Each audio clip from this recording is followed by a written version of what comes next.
Hello friends, चलिए शुरू करते हैं। आज चैप्टर नंबर 2 पढ़ना है हम लोग को। ये पहला क्लास है चैप्टर नंबर 2 का। इसमें हम पढ़ेंगे types of sentence. The sentence type मतलब सेंटेंस के कितने टाइप होते हैं, कितने प्रकार के। टाइप मतलब प्रकार, कितने प्रकार के सेंटेंस होता है। हमने पहले वीडियो में आप लोगों को बता दिया था कि सेंटेंस क्या होते हैं, कैसे बनते हैं, कितने भागों में बांटा गया है सेंटेंस को, और हम कैसे पहचानेंगे कि अगर 2 भागों में बांटा गया है, सब्जेक्ट और प्रेडिकेट, तो हम सब्जेक्ट कैसे पहचानेंगे, प्रेडिकेट कैसे पहचानेंगे। ये सब हमने पहले वीडियो में पढ़ चुका, हम लोग पढ़ लिए हैं। अब हम सेंटेंस के प्रकार के बारे में जानेंगे। सबसे पहले हम सेंटेंस के प्रकार के बारे में एक बार फिर से रिवीजन कर लेते हैं। सब्जेक्ट और प्रेडिकेट कैसे पहचानेंगे। वाक्य में जिसके बारे में बात हो रही होगी वह सब्जेक्ट होगा। अब यहाँ किसके बारे में बात हो रही है, द गंगा के बारे में बात हो रही है, तो ये सब्जेक्ट हो गया। और गंगा के बारे में जो कुछ भी बात हो रहा होगा वो पूरा प्रेडिकेट का भाग हो जाएगा। तो यहाँ is a big river, the Ganga is a big river, Ganga एक बड़ी नदी है। किसके बारे में बात हो रही है, द गंगा के बारे में। और क्या बताया जा रहा है कि एक बड़ी नदी है, तो ये पूरा प्रेडिकेट हो गया। अब इसमें देखते हैं, ये इज आया है, डू आया है, ये क्या होता है। तो हम बता दें आप लोगों को, एक वाक्य में 3 चीज़ होता है। एक सब्जेक्ट होता है, और प्लस दूसरा वर्ब होता है, और तीसरा ऑब्जेक्ट होता है। आप सब्जेक्ट वर्ब ऑब्जेक्ट, इसका एक एग्जांपल भी देख लीजिए।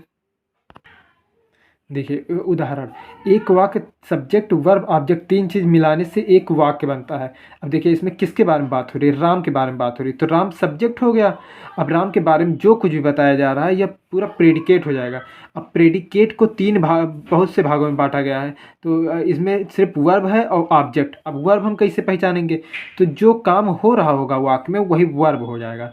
तो रीड्स मतलब पढ़ना, तो यहाँ पढ़ने का काम हो रहा है, इसलिए रीड वर्ब हो गया। ये वर्ब की श्रेणी में। और बाकी रीड किस पे काम हो रहा है, जिस पे काम हो रहा होगा वो ऑब्जेक्ट हो जाएगा। पढ़ने का काम किस पे हो रहा है, न्यूज़पेपर ही तो पढ़ रहे हैं, तो न्यूज़पेपर पे काम हो रहा है ना, तो इसलिए ये ऑब्जेक्ट हो जाएगा। तो एक वाक्य में 3 चीज़ होता है, सब्जेक्ट वर्ब ऑब्जेक्ट, 3 चीज़ से मिलकर बनता है। और बाकी चीज़ रहते हैं, लेकिन मेन वही होता है, सब्जेक्ट वर्ब ऑब्जेक्ट, ये 3 चीज़ मेन रहता है। और वाक्य में बिना वर्ब के कोई वाक्य नहीं बनता है। वर्ब जरूर होगा, कोई काम होगा, जैसे मैं जाता हूँ, मैं खाता हूँ, राम सोता है, राम अखबार पढ़ता है, अभिषेक वहाँ जाता है। तो कोई ना कोई काम होगा सेंटेंस में, तो वर्ब जरूरी है। अब देखिए वर्ब भी 2 प्रकार के होते हैं। एक होता है लिंकिंग वर्ब, ये आप लोग वर्ब में समझेंगे, लेकिन यहाँ मैं थोड़ा सा बता दे रहा हूँ, समझ लीजिए थोड़ा सा। एक लिंकिंग ये वर्ब होता है, और एक दूसरा मेन वर्ब होता है। अब आप सोच रहे होंगे लिंकिंग वर्ब क्या है। देखिए जैसे is, am, are, was were, do, did, done, ये सब लिंकिंग हो। ईटी से और भी अभी है, ये सब लिंकिंग वर्ब हो गए। ये लिंक करते हैं 2 चीज़ को, अभी हम बताएंगे इसके बारे में भी। और दूसरा होता है मेन वर्ब, जैसे रीड, रीड मतलब पढ़ना हो गया, गो मतलब जाना, जो काम हो रहा होगा उसे मेन वर्ब कहेंगे। अब रीड मतलब पढ़ना हो गया, गो मतलब जाना हो गया, प्ले मतलब खेलना हो गया, तो ये मेन वर्ब हो गया। एक लिंकिंग वर्ब होता है, एक मेन वर्ब होता है। अब जैसे हम लिंकिंग वर्ब और मेन वर्ब हम दोनों पर बता दे रहे हैं एग्जाम्पल द्वारा। जैसे लिखा है example, you are playing, you are playing, you are playing chess. इसका हिंदी अर्थ हुआ तुम चेस खेल रहे हो। यू मतलब तुम, आर मतलब हो, प्लेइंग मतलब खेल रहे हो, चेस मतलब चेस, तुम चेस खेल रहे हो। अब इसमें सबसे पहले देखिए यहाँ किसके बारे में बात हो रही है, यू के बारे में बात हो रही है, तो यू हमारा सब्जेक्ट हो जाएगा, ये यू सब्जेक्ट हो गया। अब यहाँ आर देखिए लिंकिंग वर्ब आ गया है, इसमें से आर ये लिंक कर रहा है। अभी लिंक क्या कर रहा है, अभी ये भी बता रहे हैं। और दूसरा देखिए मेन वर्ब आ गया। मेन वर्ब जो काम हो रहा होगा वाक्य में उसे मेन वर्ब कहेंगे। यहाँ देखिए प्ले, प्ले मतलब खेलना, खेलने का काम हो रहा है, तो ये मेन वर्ब हो गया। अब उसके बाद ये आया चेस। अब ये चेस, ये मेन वर्ब, ये किस पे काम हो रहा है, खेलने का काम किस पे हो रहा है, चेस पे हो रहा है, इसलिए ये ऑब्जेक्ट हो गया। अब सब्जेक्ट वर्ब ऑब्जेक्ट ये 3 चीज़ से मिलकर बनता है। हमने आपको लिंकिंग वर्ब बता दिया, इज, एम, आर, वाज, यर। देखिए लिंकिंग वर्ब इसे कब कहेंगे, ये यहाँ इसे हेल्पिंग वर्ब कहेंगे। हेल्पिंग वर्ब क्यों कहेंगे, क्योंकि ये मेन वर्ब का यहाँ मदद कर रहा है। ये मेन वर्ब यही है, इसकी ये मदद कर रहा है आर, इसलिए इसे हम हेल्पिंग वर्ब कहेंगे। अब देखिए अब दूसरा एग्जाम्पल, इसे लिंकिंग वर्ब कब कहेंगे।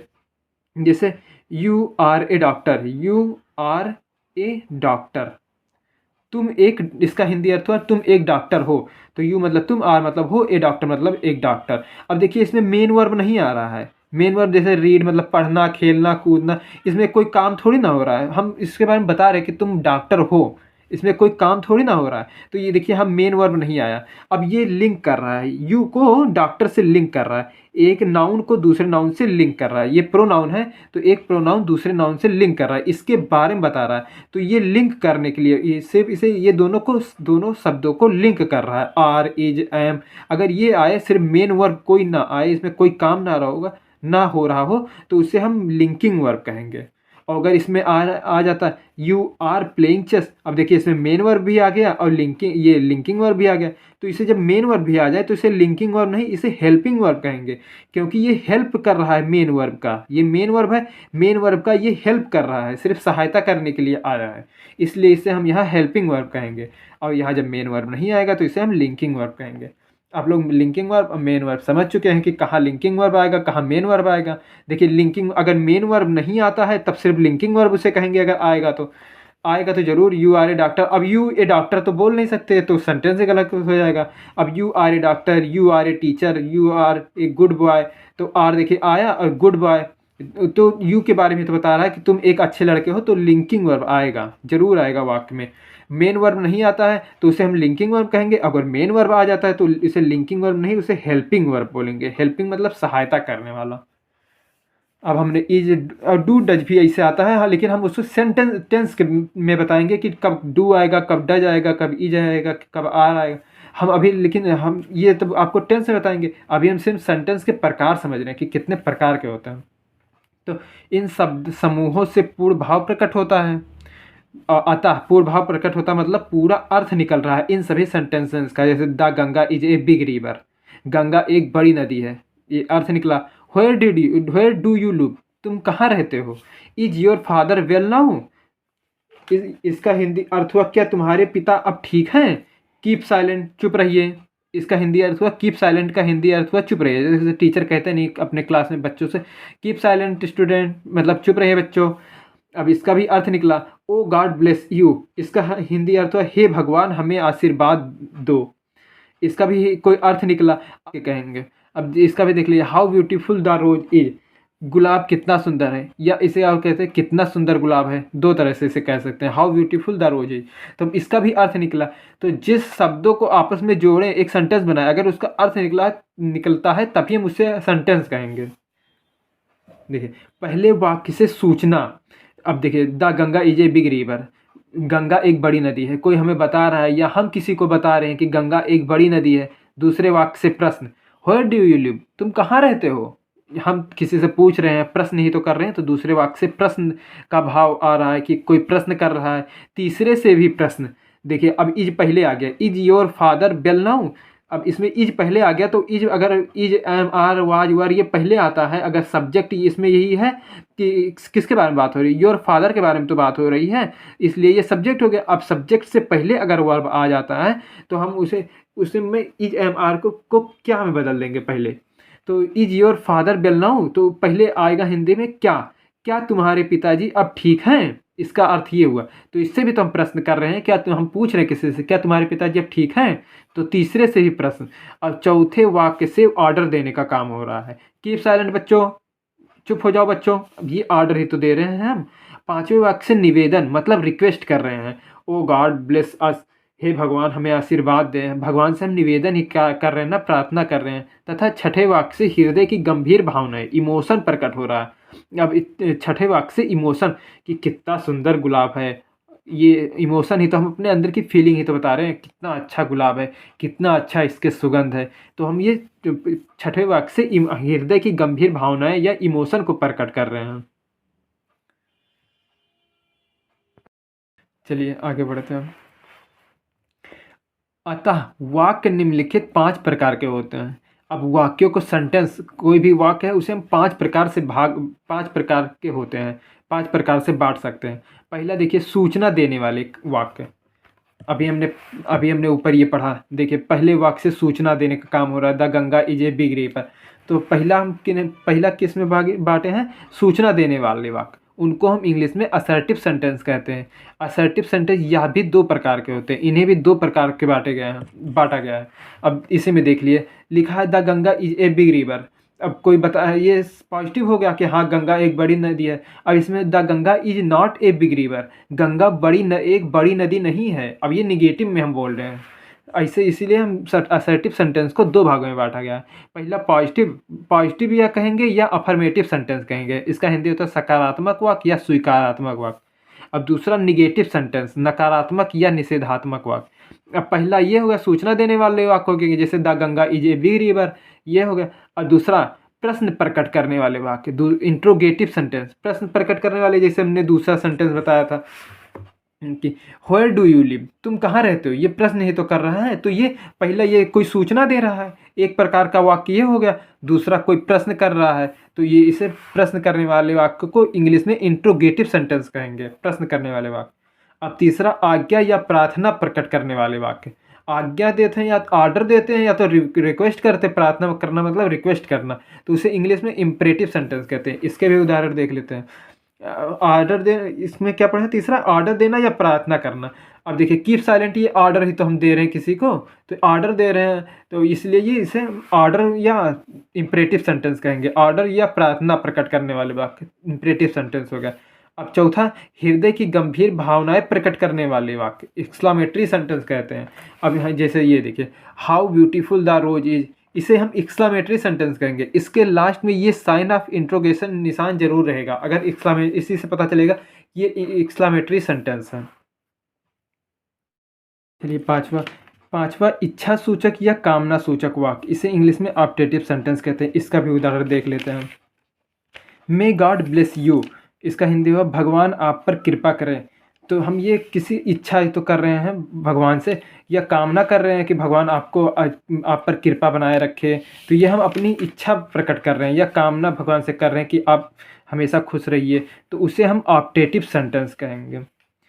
अब देखिए काइंड ऑफ सेंटेंसेस, सेंटेंस के प्रकार। हम सेंटेंस के बारे में जान चुके हैं कितने प्रकार के सेंटेंस होते हैं। चलिए अब उसको उदाहरण द्वारा समझते हैं। पहला होता है असर्टिव सेंटेंस, उसको दो भागों में बांटा गया है, एक अफर्मेटिव एक negative. He goes to school, वह स्कूल जाता है, यह अफर्मेटिव बात कर रहा है, मतलब ये पॉजिटिव सेंस में बात कर रहा है कि वह स्कूल जाता है। अब निगेटिव देख लीजिए, Ram is not a teacher, Ram एक अध्यापक नहीं है। अब ये निगेटिव में बात कर रहा है कि नहीं है आ गया, तो ये सब वाक्य निगेटिव हो गया। तो असर्टिव को दो भागों में बांटा गया। फिर आता है इंट्रोगेटिव सेंटेंस, इंट्रोगेटिव को भी दो भागों में बांटा गया। अभी हम लोगों ने जो पढ़ा देखिए assertive sentence, interrogative sentence, imperative, अब इसी को हम उदाहरण द्वारा समझ रहे हैं। अब देखिए इंट्रोगेटिव सेंटेंस आ गया, उसको दो भागों में बांटा गया है, दो प्रकार के होते हैं। इसको पहला एक WH मतलब WH टाइप क्वेश्चन मतलब जिसमेम हु, वेयर, व्हाट ये सब पहले वाक्य में पहले आ जाए, और एक यस नो टाइप क्वेश्चन जिसमें will, shall, is, am, are, was, were ये सब्जेक्ट से पहले आ जाए। हमने आपको पहले उदाहरण द्वारा समझाया, देखिए जैसे हु क्वेश्चन वर्ड है, वेयर, हु, व्हाट ये सब पहले अगर वाक्य में आ जाए तो वो प्रश्न पूछने का काम कर रहे हैं। जैसे वेयर डू यू लिव, तुम कहाँ रहते हो, तो प्रश्न पूछने वाला वाक्य पहले आ जाए, और ये इन is, am, are, was, were, do, does ये बाद में आए। और दूसरा क्या बताया था हमने कि पहले इज, एम, आर पहले आ जाए, सब्जेक्ट बाद में आए। दो प्रकार के क्वेश्चन पूछ सकते हैं, दो प्रकार से। तो वही पहला एक WH वाला, हु इज ही, वह कौन है, इसका अर्थ निकला वह कौन है। तो इसमें पहले हु, व्हाट ये सब पहले आ गया, तो क्वेश्चन वर्ड पहले आ जाए, तो ये पहले WH टाइप क्वेश्चन वर्ड कहेंगे। और दूसरा यस नो टाइप क्वेश्चंस कब कहेंगे, जब is, am, are helping verb पहले आ जाए। सब्जेक्ट ये है, इसमें किसके बारे में बात कर रहे हैं, ही के बारे में, वह के बारे में बात हो रही है, तो वह से पहले जब इज, एम, आर ये वर्ब आ जाए हेल्पिंग वर्ब, तो उसे हम यस नो टाइप क्वेश्चन कहेंगे। देखिए बिल ही गो, क्या वह गया, क्या वह जाएगा, इसका हिंदी होगा बिल ही गो, क्या वह जाएगा। तो ये क्वेश्चन ही तो पूछ रहा है, तो इसी प्रकार इसको दो भागों में बांटा गया है, इंट्रोगेटिव सेंटेंस को भी। फिर तीसरा इम्परेटिव सेंटेंस। देखिए इम्परेटिव हम पढ़ चुके हैं यहाँ पे, इम्परेटिव मतलब आज्ञा या प्रार्थना प्रकट करने वाले वाक्य। अब इसका हम यहाँ उदाहरण समझते हैं। Imperative sentence, shut the door मतलब दरवाज़ा बंद कर दो, प्लीज़ सिट हियर कृपया यहाँ बैठिए। अब ये इम्परेटिव, ये आज्ञा दे रहा है या प्रार्थना ही तो कर रहा है, जैसे किसी से हम प्रार्थना कर रहे हैं, प्लीज़ सिट हियर यहाँ बैठ, कृपया यहाँ बैठ जाइए, तो ये प्रार्थना हो गया। अब शट द डोर दरवाज़ा बंद कर दो, हम किसी को ऑर्डर दे रहे हैं, तो ऑर्डर देना या प्रार्थना करना इसे हम इम्परेटिव सेंटेंस कहेंगे। किसी को ऑर्डर दे रहे हैं या प्रार्थना कर रहे हैं तो उसे हम इम्परेटिव सेंटेंस कहेंगे। अब एक्सक्लामेटरी सेंटेंस, एक्सक्लेमेटरी सेंटेंस जो हृदय की भावनाओं को प्रकट कर रहे हैं। How beautiful the rain is, मतलब इसका हिंदी अर्थ हुआ वर्षा कितना सुंदर है, इसका हिंदी अर्थ यही हुआ। तो हम हृदय की अपनी गंभीर भावनाओं को बता रहे हैं, अपने इमोशन बता रहे हैं कि हमें कितना अच्छा बारिश लग रहा है, कितना अच्छा मौसम लग रहा है। तो ये सब जब अपने हृदय की भावनाओं को बताएंगे तो उसे हम एक्सक्लेमेटरी सेंटेंस कहेंगे। नोट, इंट्रोगेटिव सेंटेंस में वाक्य के अंत में हाउ में ये प्रश्नवाचक चिन्ह लगेगा। इंट्रोगेटिव साइन कहेंगे इसको, तो ये प्रश्नवाचक चिन्ह लगेगा। देखिए जैसे हु इज ही, इसके अंत में ये लगा है चिन्ह। विल ही गो, इसके अंत में भी ये चिन्ह लगा है, ये जरूर लगेगा। इसे साइन ऑफ इंट्रोगेशन कहते हैं, लगाना आवश्यक है। ये प्रश्नवाचक इंट्रोगेटिव सेंटेंस में लगाना आवश्यक है। प्रश्नवाचक शब्द जैसे हु, विच, हु मतलब कौन, विच मतलब कौन सा, व्हेन मतलब कहाँ, व्हेन मतलब कब, व्हाई मतलब क्यों, हाउ मतलब कैसे, आदि से प्रारंभ होने वाले वाक्य में प्रश्नवाचक शब्द के बाद में सामान्यतः सहायक क्रिया, मतलब इसका हिंदी इंग्लिश हुआ हेल्पिंग वर्ब प्रयोग की जाती है। अभी हमने बताया कि हु के बाद ये देखिए हेल्पिंग वर्ब आ गया इज। तो ये इसके बाद में हु, विच, इसके बाद में सामान्यतः सहायक क्रिया प्रयोग की जाती है। जैसे हु के बाद में देखिए इज आ गया, हाउ के बाद आर लग गया। Who is your class teacher, तुम, इसका हिंदी अर्थ हुआ हु मतलब कौन, इज मतलब है, योर मतलब तुम्हारा, क्लास टीचर मतलब कक्षा अध्यापक, तुम्हारा कक्षा अध्यापक कौन है। हाउ आर यू, हाउ मतलब कैसे, आर मतलब हो, यू मतलब तुम कैसे हो। अब इन सब के अर्थ अंत में हाउ में ये चिन्ह, प्रश्नवाचक चिन्ह जरूर लगेगा। इसे साइन ऑफ इंट्रोगेशन कहते हैं। चलिए इस वीडियो में बस इतना रखते हैं, आगे का अब नेक्स्ट वीडियो में समझेंगे। Thank you. अगर वीडियो पसंद आए तो लाइक कर दीजिए, चैनल सब्सक्राइब कर दीजिए।